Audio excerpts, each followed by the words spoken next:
So at this point, let's jump into the larger time frame and kind of see, how the market is developing. So clearly, this ended up being another false breakdown. So if you recall our discussion from the last coaching call, what I was talking about was the fact that the market had gone from the upper edge of balance straight down and through the bottom edge of balance, and now it was heading into some better support, and it was very exhausted and oversold.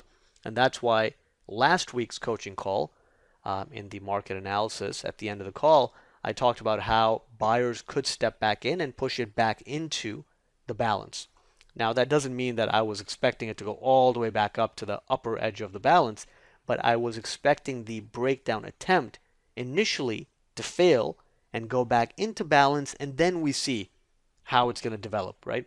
So that's basically how this ended up playing out here, and then it just kept on going, right? So now it's essentially a failed breakdown, and it brings us right back into what our bias was prior to the breakdown, which was fairly bullish. So we're at these all-time highs. In order to continue to print fresh highs, we do need to see a lot of strength in real time. So we want to see a positive and upward trending advanced decline line tomorrow if that's going to happen. We want to see upside momentum on the tick. It doesn't have to be big upside momentum, by the way. It doesn't have to be like plus 1,000 readings or anything. It just has to be above zero. It just has to be a positive and bullish distribution where the tick is holding above zero. Because, plus 1,000 or plus 1,100 ticks are simply usually not going to happen at all-time highs. Because you're not going to get panic buying at all-time highs. No one's going to feel the sense of, missing out on the trade if they don't buy 2404, right? Because they're thinking, where could it go? Now, the same principle that applied to the downside, where like the market went too far too fast, is going to be a bit in effect. Not quite to the same degree, because you can see we went from the top of the range to the bottom in a single day, in a single bar. In this case, we've gone up, we've taken some time, right? We've gone up in 5 days. So it's not quite the same as it was on the way down. We've kind of balanced in between, and we've built some support, and we've gone back up. But the market is a bit exhausted, and that's why you're seeing this balancing activity in the market, right? So when the market gets exhausted, or when the market gets, overbought, oversold, it works off that condition by balancing, right? So balancing, or just, sideways range-bound activity, is essentially the cure to the market being overbought or the market being overextended. And that's what we've seen over the last couple of days. We saw that yesterday where the market went up and then just kind of balanced, right? And when that happens, it's the market kind of catching its breath. It's actually a good thing. It's a healthy move when the market is allowed to balance a bit, catch its breath, and then move forward. It actually raises the odds that the market will continue going in that direction. And we've seen that today as well. And again, keep in mind, we're at all-time highs, so this should not be surprising that the market's kind of, balancing a bit and catching its breath here. So this is actually a good thing. This is actually, for the buyers, it's actually a good thing, because if we are going to head higher, then we should have balanced. If we kept on going up in just a straight line without any rest in between, it would have made it a very risky market to be long in. Because these types of moves, where you go in a straight line and you make a huge move, these are unsustainable moves, and they result in sharp corrections.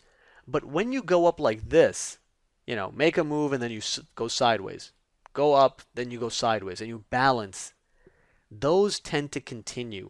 Those are the risky ones to short. So the moves to fade or to step in front of are the ones that look the scariest.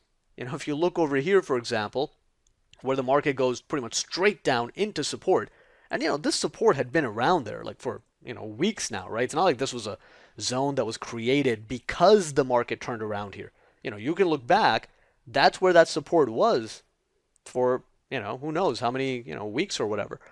So it gets exhausted in support, and you can see it looks scary, right? If we only look at, for example, the right edge of the chart, if we just look at it like this, it looks scary. It's just straight down. But those are actually the best spots to fade the market and take the other side, because now the market's really overdone into support. Whereas, when the market kind of trudges its way up into resistance or into support, those are the riskier ones to fade. So you can see kind of, over here, it's trudging its way up in here. You don't want to short it, right? Maybe first time's okay, but after that, not a good idea. Over here, it balances all day and kind of slowly makes its way back up. Not exactly the ideal short setup. But when it goes straight line into stronger resistance, right, where it's the blast higher, it gets overdone, those end up working out much better. And that's why even if you shorted the 81.5 on first test, that would be okay.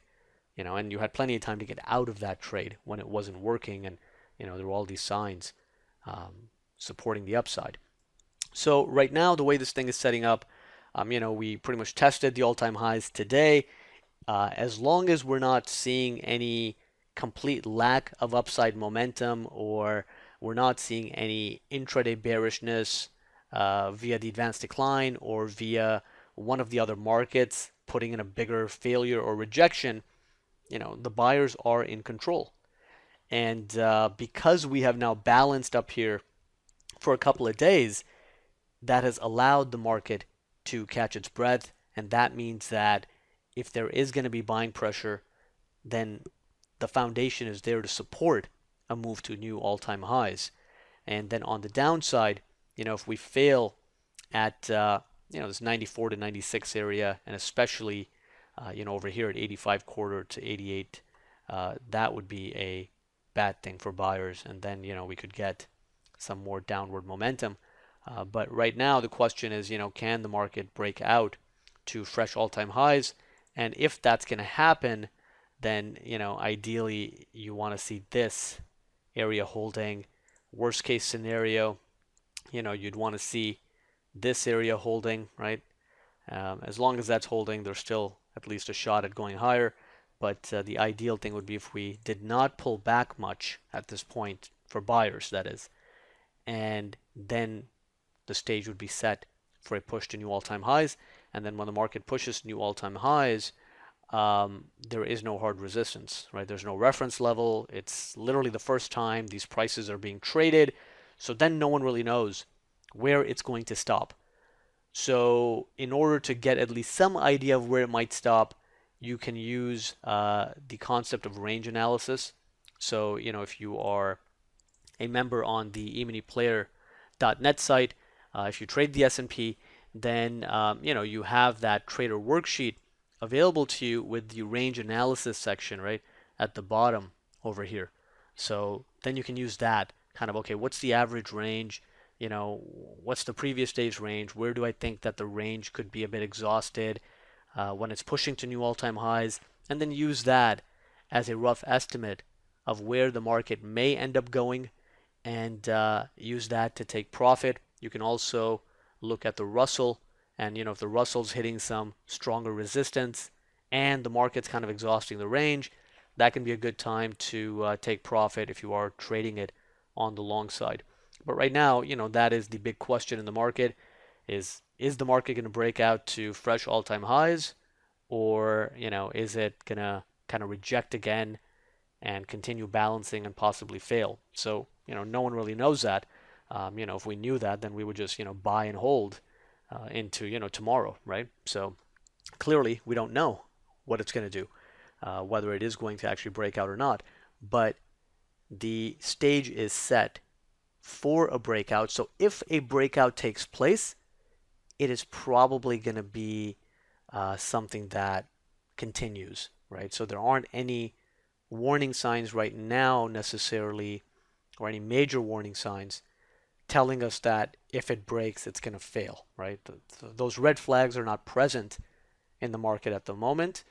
And the only concern would be that a breakout from here, may just move 5-10 points and then kind of get a bit overdone again because it's moved so much so quickly, and then go into another bit of a balancing phase.